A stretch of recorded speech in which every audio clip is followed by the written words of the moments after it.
Filion. Radio X.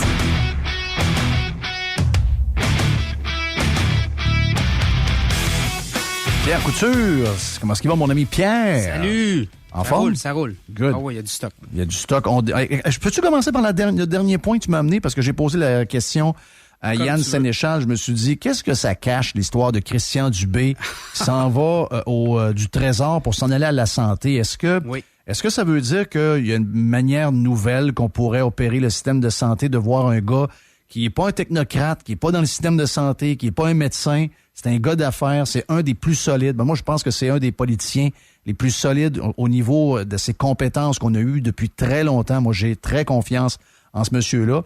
Il faut dire, par contre, qu'il est dans l'équipe c'est le PQ 2.0.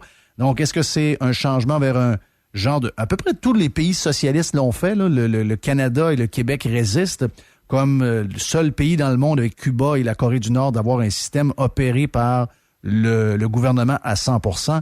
Mais là, on a vu pendant la COVID que c'était un paquet de troubles, cette affaire-là. Ça nous a amené 5400 morts ou à peu près, d'avoir un système tout croche, très fling-flang. Est-ce qu'on s'en va vers quelque chose de différent? Parce que j'imagine que lui, il s'en va pas là pour faire la même chose qu'il se faisait il y a 10 ans ou il y a 2 ans ou il y a 25 ans. J'imagine que s'il s'en va là, il y a un mandat clair, non? Ben, deux choses là-dedans. Écoute, ça dépend de l'angle que tu le vois. Moi, je le prends de l'autre bord, là, mais au niveau des nominations, là, c'est pas négociable dans la mesure où quand le premier ministre t'appelle puis il dit « J'ai besoin de toi santé », tu y vas, là. Tu sais, tu peux pas commencer à négocier.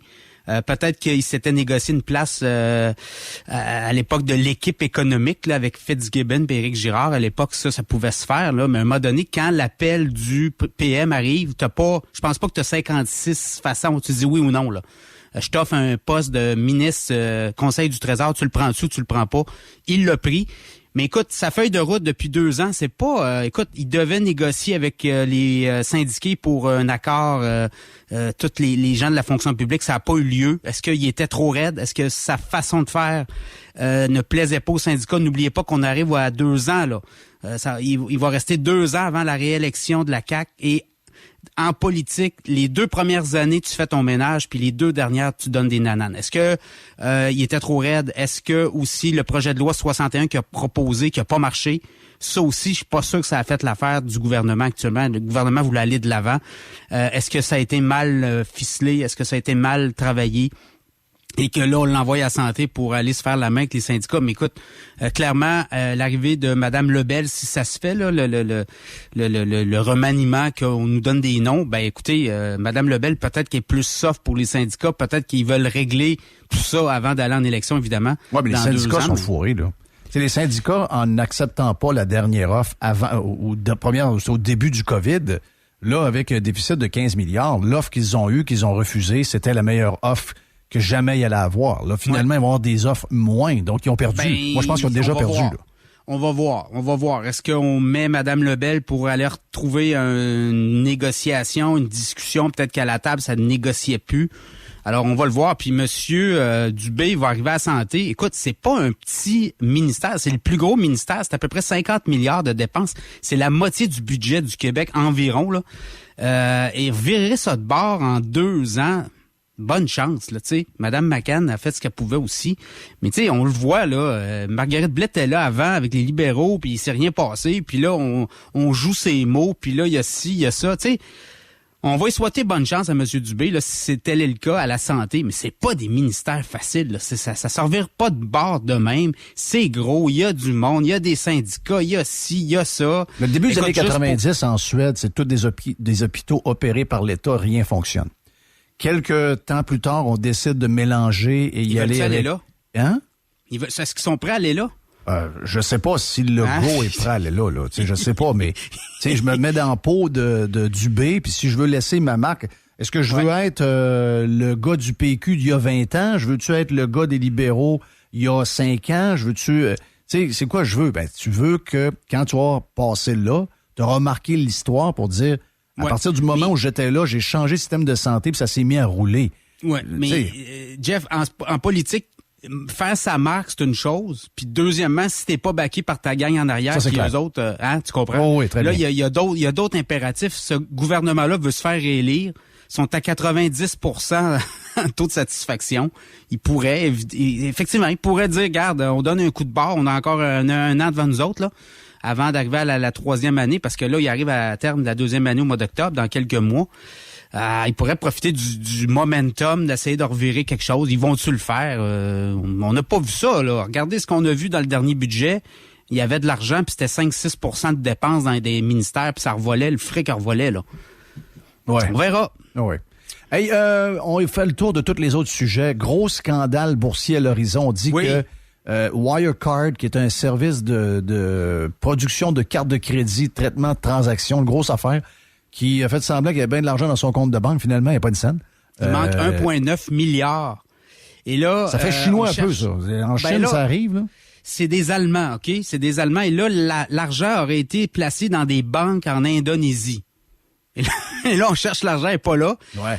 Et là, on se dit, écoute, c'est 7000 clients là, qui ont eux autres dans le monde. C'est 6000 employés. Est-ce que c'est le prochain Enron? Parce que là, s'il manque 1,9 milliard, il y a de l'argent d'à côté. Est-ce que c'est le système bancaire allemand ou indonésien qui risque de s'écraser? Alors, on est là. Le titre est à 104 euros. À la bourse de Francfort, il est en dessous de 15 euros actuellement. Mais mon feeling sur cette problématique-là, c'est que la compagnie a inventé de la business. Oui. Non, c'est carrément ça. Là. C'est pas de l'argent qui existait, qui était dans des comptes, qui a disparu. Là. C'est de la fausse business, dans le sens que tu t'inventes des clients et l'action est cotée en bourse. Oui. Donc, les investisseurs se fient sur des chiffres pour dire, et moi, on fait beaucoup de business, hein, ça roule bien notre affaire. En réalité, cette business-là n'existe pas. On l'a vu récemment, Luckin Coffee, qui était le supposément challenger numéro 1 de Starbucks en Chine, ben ils ont maquillé les chiffres et le titre s'est effondré. Même, je pense qu'ils viennent de se faire éjecter du Nasdaq. Ils luttent pour leur survie et c'est un... Bon, écoute, on le voit, là. Pierre, c'est une vieille technique. Enron, justement, il s'est inventé de la business. Oui, c'est ça. Donc, c'est une vieille technique, ça, faut vraiment... Je peux dire Nortel? Est-ce qu'il s'inventait de la business? Ben, il s'inventait des ventes qu'il n'y avait pas, là. Ouais, ben voilà. Ben, c'est ça. C'est des chutes spectaculaires. C'est vieux dans le monde. Ouais, c'est ça. Mais là, écoute, dans le cas des fintech, est-ce que c'est la pointe de l'iceberg? On va voir. Hein? Ça peut amener d'autres mondes dans le sillon. On l'a vu en 2008, la Lehman Brothers, quand elle a tombé, ça a fait mal au reste, là. Il y a beaucoup... ça a donné un coup. Espérons que non, mais là, c'est un gros scandale actuellement. Et on ne sait pas comment, on connaît pas l'ampleur des dégâts. Tranquillement, on va découvrir cette business-là, elle faisait quoi avec qui? C'est ça. C'est très européen, sauf que ça peut nous mettre un petit doute dans notre tête par rapport au fintech. Quelle sorte de business qu'ils font? Est-ce qu'ils font réellement le chiffre d'affaires qu'ils disent qu'ils font? Là? C'est ça. Mais dans le cas de cette compagnie-là, passer en quelques jours de 104 euros le prix de l'action à moins de 15 euros, là. On souhaite bonne chance aux actionnaires. Oui.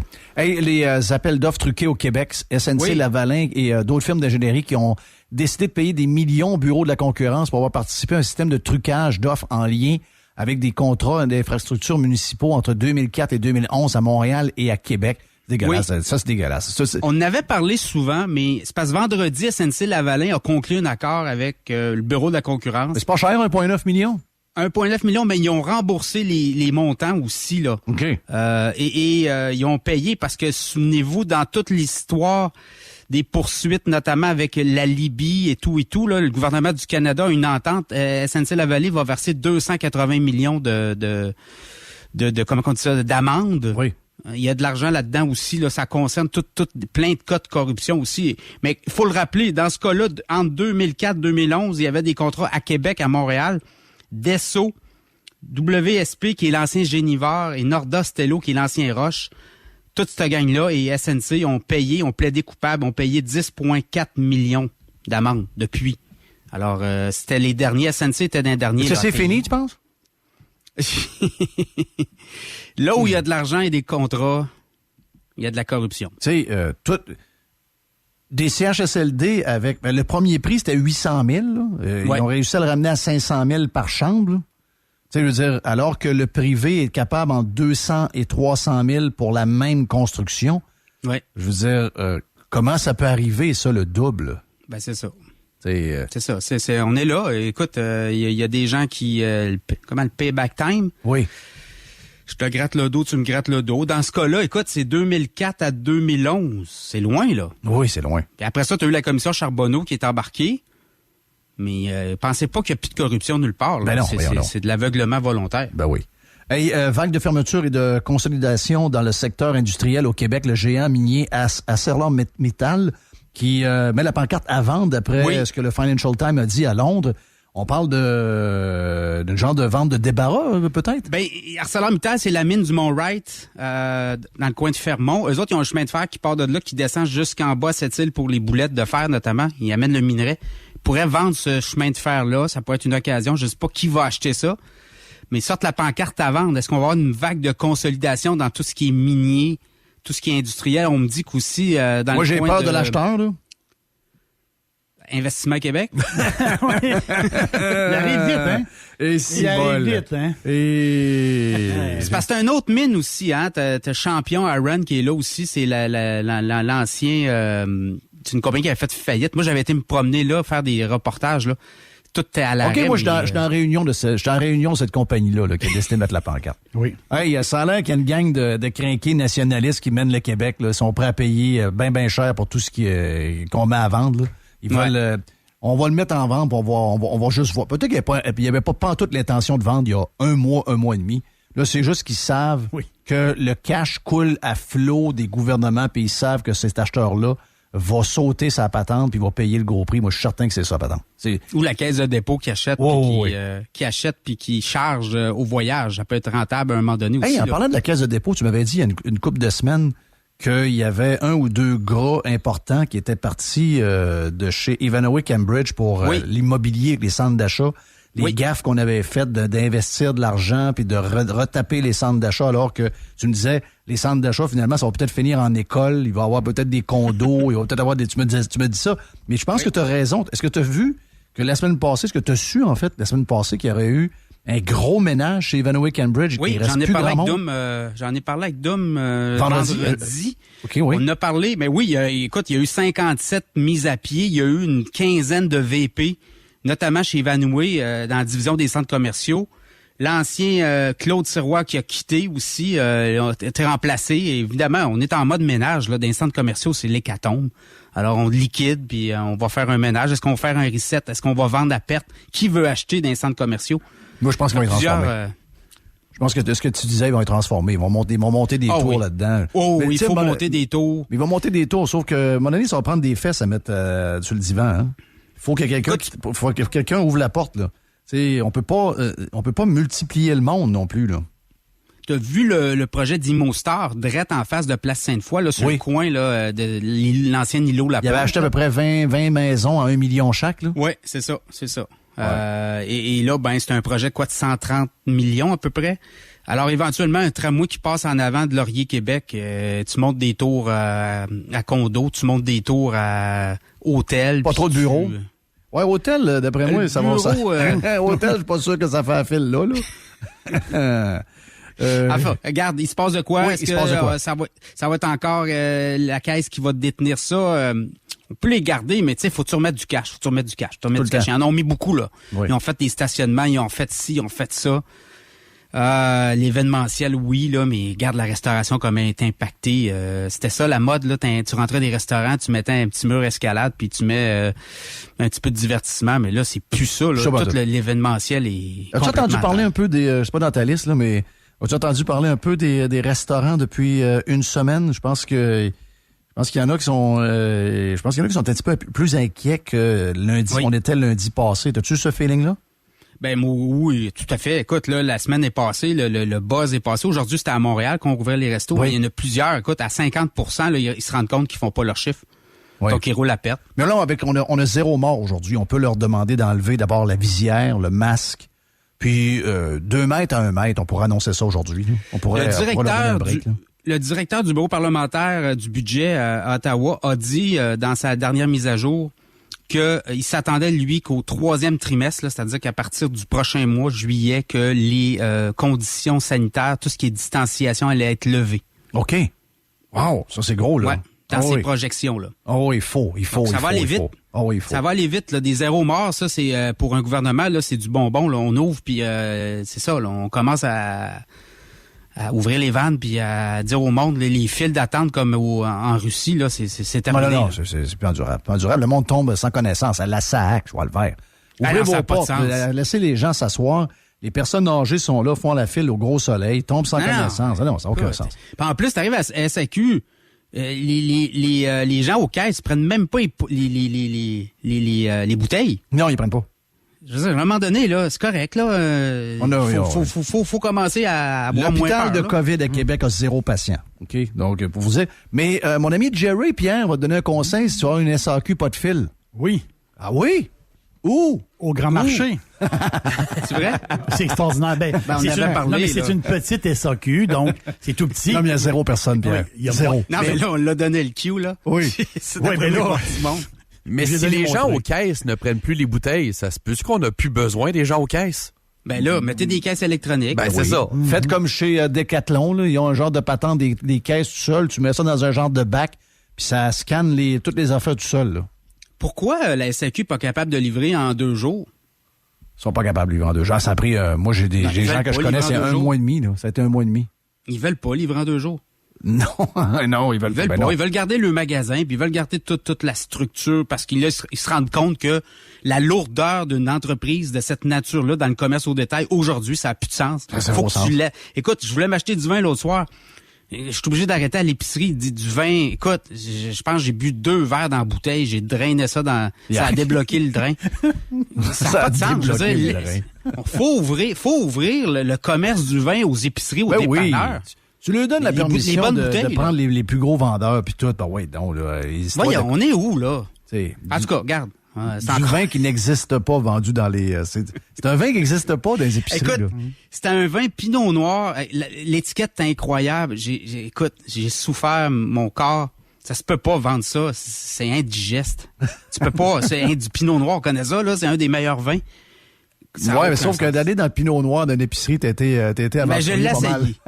Je l'ai essayé. T'aurais été mieux rester dans le blanc, d'après moi. Ah, j'aurais dû m'acheter une micro, là. Oui, c'est ça. Une bière, quelque chose de même, là. Hey, attends un peu, je suis rendu. Hey, il y a des pelleteux de nuages, là, qui veulent boycotter Facebook et Instagram. Puis dans les pelleteux de nuages, il y a North Face. Oui, l'histoire, c'est Stop Hate for Profit. C'est quoi l'histoire de la hate sur Facebook? C'est quoi cette affaire? Ben, c'est tous les discours haineux, par rapport à Trump, là. Le discours haineux de quoi?